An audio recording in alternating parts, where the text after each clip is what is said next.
కావచ్చు, పరమేశ్వరుడు కావచ్చు, బ్రహ్మదేవుడు కావచ్చు, రాముల వారు కావచ్చు, ఒక మానవుడు కావచ్చు, ఎవరైనా సరే వివాహ సమయంలో వరుడు ఏ రకమైనటువంటి బాధ్యతతో ఉంటాడు అంటే మహావిష్ణు స్వరూపాయ వరాయ. ఆ వరుడు ఎవరయ్యా అంటే మహావిష్ణు స్వరూపంగా ఉంటాడు. మరి అందరికీ లేనటువంటిది వరుణ్ణి మహావిష్ణువుగానే మనం భావిస్తాం. ఎందుకు అంటే మన ఇంట్లో జన్మించినటువంటి ఆడపిల్లని మనం మహాలక్ష్మి స్వరూపంగా భావిస్తాం. అందుకే ఆడపిల్ల పుట్టింది అంటే లక్ష్మీదేవి పుట్టిందిరా. మరి లక్ష్మీదేవిని వివాహం ఆడేటువంటి లక్ష్మీదేవి యొక్క భర్త మహావిష్ణువు. అందుకే లక్ష్మీదేవి స్వరూపంగా మనం ఆడపిల్లను భావించి వివాహం చేస్తాం. మరి ఆ విధంగా లక్ష్మీదేవిగా భావించి చేస్తున్నటువంటి వివాహంలో వరుడు ఏమవుతాడు?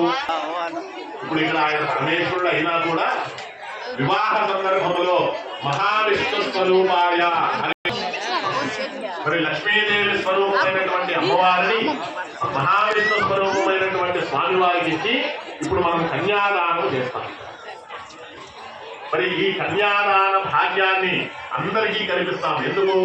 కన్యాదానం చేసేటువంటి భాగ్యము కొంతమందికి ఉన్నా చేరేటువంటి పరిస్థితుల్లో ఉన్నారు. దాని గురించి వివరణ తెలియకపోవడము, లేక విషయము తెలుసుకొని